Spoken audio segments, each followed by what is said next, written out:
Olá, olá, muito bem-vindo, muito bem-vinda a mais um jogo de alta performance, mais um encontro aonde eu ensino analistas a alcançarem o cargo de líder numa grande empresa, a tão sonhada vaga do crescimento. E eu ensino isso porque, depois de múltiplas promoções, tendo começado como analista em grandes empresas e sendo hoje líder de mais de 300 pessoas, eu aprendi o que realmente funciona, quais são as armadilhas, o que você tem que fazer para chegar lá da maneira mais rápida, o caminho mais curto, certo? E hoje, analista, você vai aprender como inovar e ajudar a equipe a inovar para se destacar e conseguir a sua promoção. É sobre isso que vamos falar hoje. Eu sou o Julerdi e, como eu disse agora há pouco, eu ajudo analistas a alcançarem o seu cargo de liderança numa grande empresa, porque eu sei que esse é o sonho da maioria, conseguir crescer, prosperar e usufruir de todo o potencial que uma grande empresa pode trazer para sua carreira, para sua vida e para sua qualidade de vida.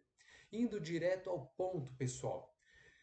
Eu vejo tantos analistas que me falam, poxa, eu vejo as empresas falando muito sobre inovação, a importância de inovar, e eu quero desenvolver essa habilidade, essa competência, eu quero me destacar com essa competência, com essa maneira de trabalhar. Como que eu deveria começar? O que eu deveria fazer? E aí, o que eu vejo é o seguinte: é, inovar, pessoal, é você mudar a sua maneira habitual de pensar. Por quê? O nosso cérebro, ele quer poupar energia. Ele faz isso para nos preservar, isso é ótimo. É uma máquina que trabalha a nosso favor para nos ajudar. Então, ela constrói uma maneira de pensar e de executar as coisas e quer repetir aquele caminho sempre que possível para poupar energia, porque aí você entra no seu modo automático de fazer e você não precisa ficar sempre pensando o que está fazendo.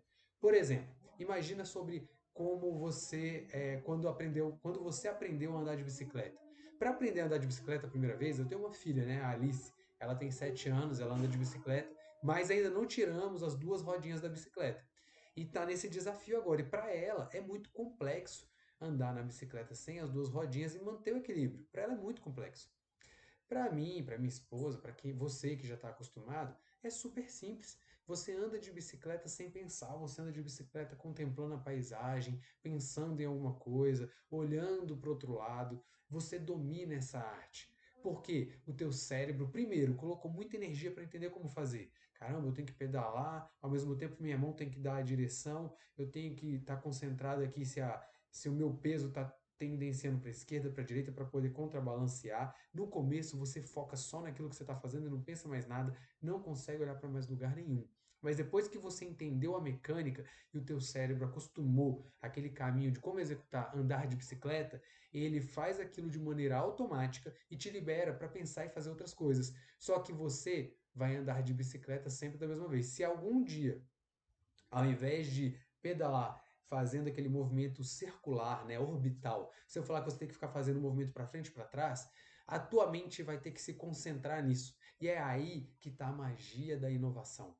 A gente entra na empresa, nas organizações e se prepara para como fazer alguma coisa. E da primeira vez que a gente pensa como fazer, a gente coloca muita energia, vai, erra, acerta, até que a gente constrói a maneira de fazer. Um processo de atendimento, uma maneira de fabricar um produto, uma maneira de atender um cliente. Até dar certo, a gente acerta e erra e coloca muita energia. Mas depois que deu certo, a gente repete aquela mesma maneira de fazer várias vezes para poupar energia.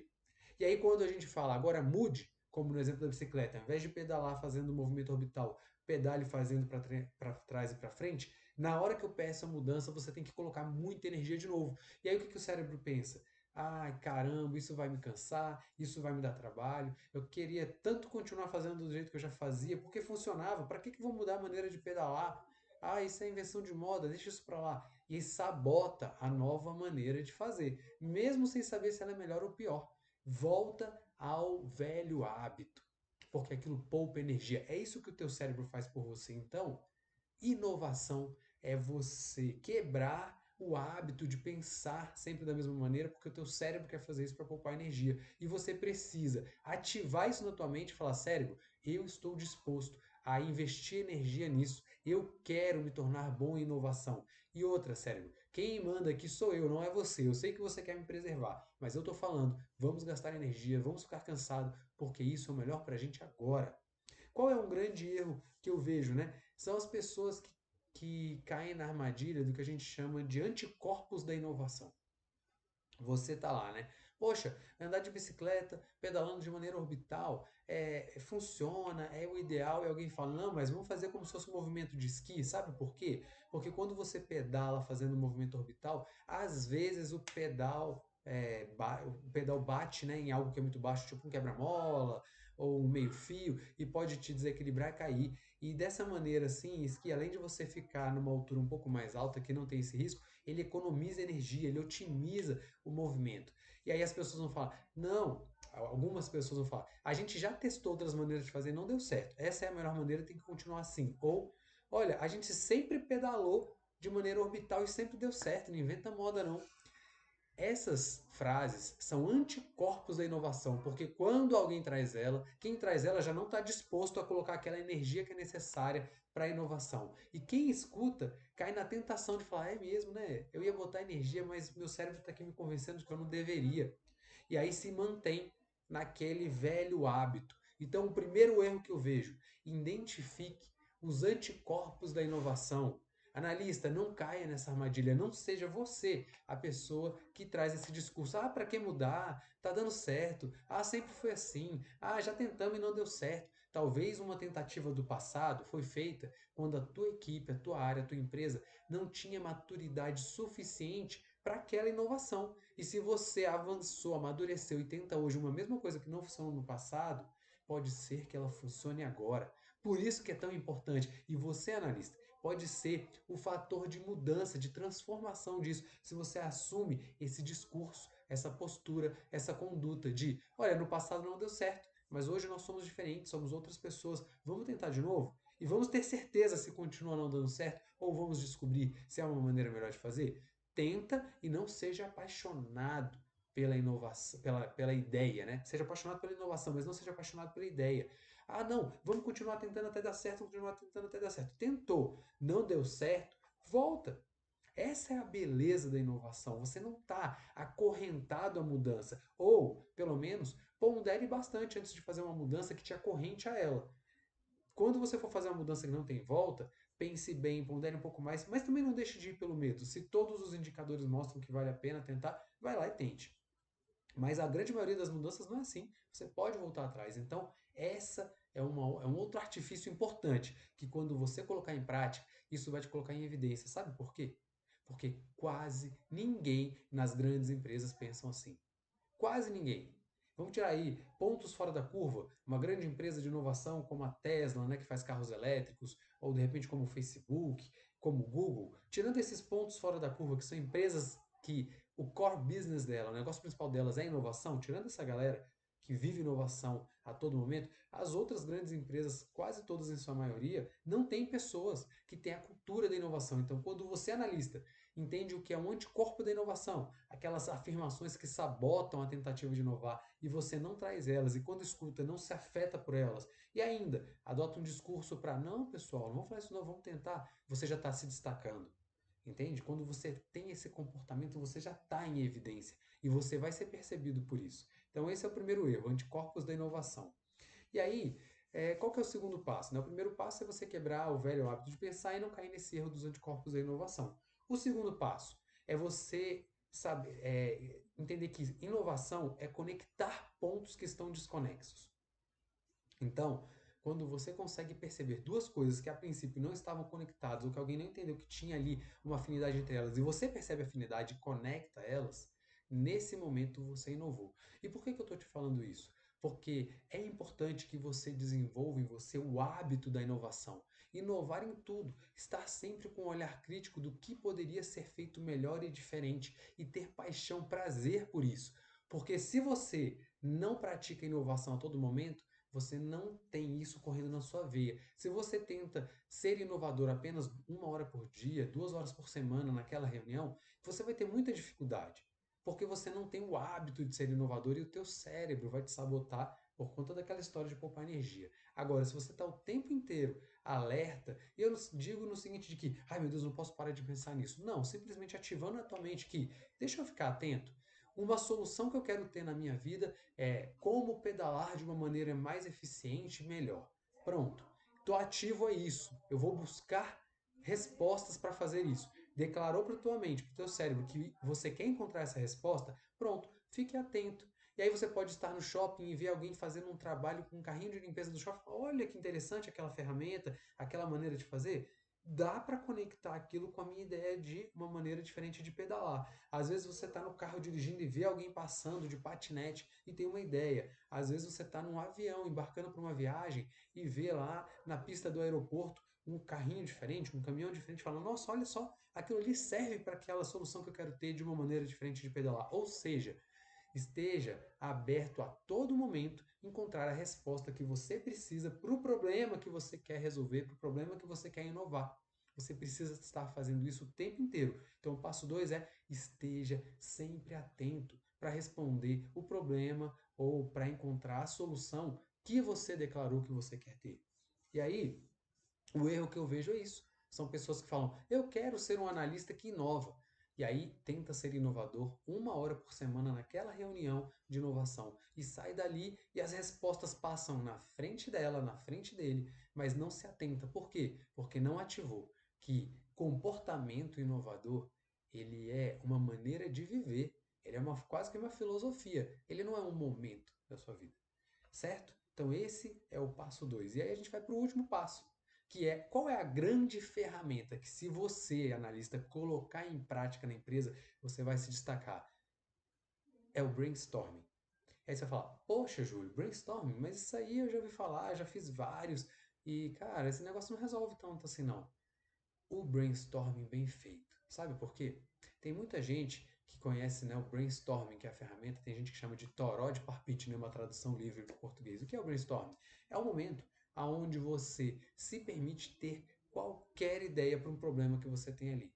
Então, traduzindo, né, brainstorming, né, seria tempestade mental ou tempestade de ideias, né? É quando você usa uma metodologia para poder ter ideias novas. Só que você tem que, primeiro, ter a filosofia da inovação correndo na sua veia, a filosofia da inovação, e segundo, você não pode viver os anticorpos da inovação. Passou esses requisitos? Vamos para o brainstorming. E aí onde é que está o grande erro que eu vejo? Eu vejo muitas pessoas aplicando mal a técnica do brainstorming. Reúne um grupo de pessoas num momento, e aí, o primeiro grande erro que eu vejo, não declaram qual é o problema específico a ser resolvido. Imagina que fale assim: ah, pessoal, precisamos aumentar vendas. Tá, mas aumentar a venda em quanto? Até quando? Venda de quê? De repente, até por quê? Se você não traz essa especificidade, para quem não sabe para onde ir, qualquer caminho serve. Então você precisa trazer especificidade do problema que você quer resolver, porque assim a mente de todas as pessoas naquele ambiente, perdão, a mente de todas as pessoas naquele ambiente vai se conectar com aquela problemática para trazer uma solução para aquele problema, certo? Então, esse é o primeiro grande erro. Então, tenha um problema ou um objetivo muito claro e específico traçado. Segundo grande erro que eu vejo nos brainstormings é que tanto o mediador como as pessoas que estão ali para dar ideias não praticam aquele tempo, que é um tempo definido, por exemplo, 5 minutos, 10 minutos de essência de brainstorming. E qual é a essência do brainstorming? Toda ideia é válida.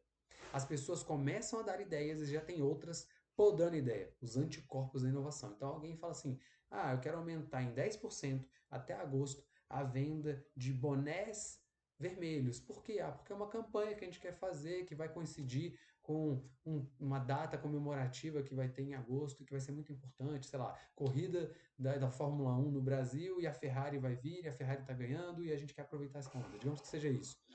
E aí, quando declarou o objetivo, alguém fala assim: ah, para vender boné, a gente precisa então recrutar barbeiros e fazer uma campanha nos barbeiros. Aí alguém fala: nossa, que viagem, tem nada a ver. Quem é que vai de boné pro barbeiro? Aquele cabelo que você acabou de cortar fica grudando em tudo. Se você usar um boné novo, já era, perdeu o boné. A pessoa começa a sabotar a sugestão ali mesmo, no momento de brainstorming. Esse é um erro clássico. Então, o que é o brainstorming em essência? Você declara um problema, um objetivo específico, e aí você abre um tempo limitado, 5 minutos, 10 minutos, de ideias livres, onde nada é proibido, tudo é permitido. Ah, então vamos recrutar baleia para vender mais boné. Beleza, recrutar baleia. Ah, vamos fazer o seguinte, uma ação de pessoas carecas correndo com um boné. Tá, beleza. E vamos, toda ideia é permitida. Não refute nenhuma ideia. Nesse momento tudo é válido, porque aí é que está a magia. Você lembra do segundo passo? Conectar pontos desconexos? Às vezes uma ideia livre de uma pessoa e uma ideia livre de outra pessoa que nunca se conectaram, que não tem nada, a princípio, nada a ver, na hora que você olha para as duas e para o seu objetivo, para o seu problema que você tem que resolver, você fala, meu Deus, se eu juntar isso aqui é uma bomba atômica, vai ser um sucesso com certeza. Então é por isso que é importante deixar aquele tempo pré-determinado do brainstorming, que você vai declarar de 5 minutos, 10 minutos, 15 minutos que seja, livre.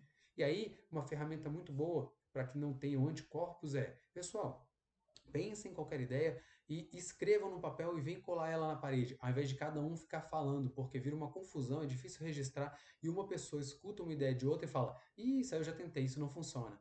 Anticorpos da inovação. Ou, nossa, que bobagem, esse cara está viajando. Anticorpos da inovação.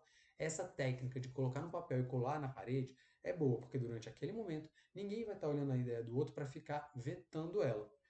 Terminou o tempo que você decidiu, 10 minutos, por exemplo? Pronto, agora vamos ler tudo.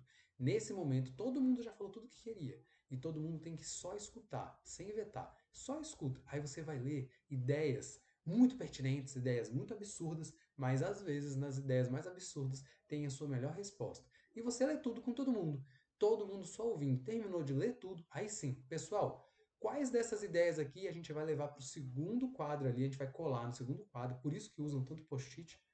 Quais delas a gente vai tirar desse primeiro quadro e vai colar no segundo quadro como as melhores ideias para a gente pensar sobre elas. Aí você pode fazer um esquema de votação. Uma técnica que eu já vi e acho interessante é cada um ter uma bolinha colorida, né, de adesivo ou uma caneta colorida e vai lá e faz uma bolinha em apenas uma ideia. Ó, você vai escolher uma ou três dessas ideias, faz a sua bolinha lá, pronto.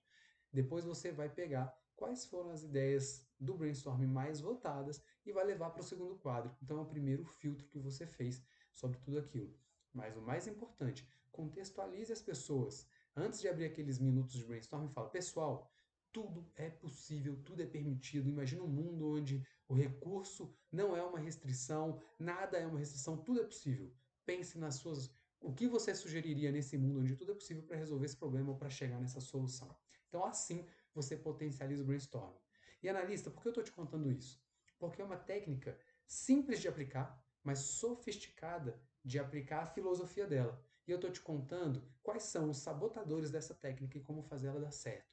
E quando você implementar isso numa grande empresa, você vai entrar numa vitrine, numa evidência que muitos gestores não sabem praticar essa técnica. E você, como analista, vai saber ser um mediador, um condutor, um vendedor da cultura da inovação. Uma cultura onde é muito importante praticar a tolerância ao erro. Toda empresa que inova é tolerante ao erro. Empresas que crucificam quem erra não conseguem inovar, porque se você tem medo de errar, você não inova. Então, você começa a ser um embaixador da cultura de inovação por meio agora, nesse encontro nosso, da ferramenta do brainstorming e não caindo nas armadilhas dos anticorpos da inovação, aquelas frases, e também entendendo que você não inova uma hora por semana. Inovar é uma filosofia. Declare um objetivo ou um problema para a tua mente, esteja a todo momento aberto a encontrar a resposta, porque a tua mente vai estar buscando essa resposta em lugares que você nem imagina. Daí vem o ócio criativo, que a gente vai falar em um outro momento, mas que é você praticar, né, criatividade fora da tua rotina. Em um outro momento a gente mergulha nisso. É isso que eu queria trazer para você e eu quero te fazer um convite. Aplique o que eu trouxe para você hoje. Coloque em prática. E eu te desafio. Se você fizer isso com consistência durante 4 semanas, que é um mês, se você não vai ser percebido já como alguém que está se destacando, que está fazendo algo muito diferente que é importante para a empresa, se você não vai ouvir, se eu te desafio a voltar aqui e falar, Júlio, eu não ouvi nenhum comentário, nenhum elogio por ter adotado essa postura. Você pode me cobrar. É tiro certo. É batata. Então coloque em prática isso, certo? E a gente está fazendo esse teste aqui, né, hoje, de num momento diferente, num outro horário, trazer para você conhecimento de alta performance, o jogo da alta performance, para ajudar você, analista, a conquistar o seu cargo de liderança numa grande empresa.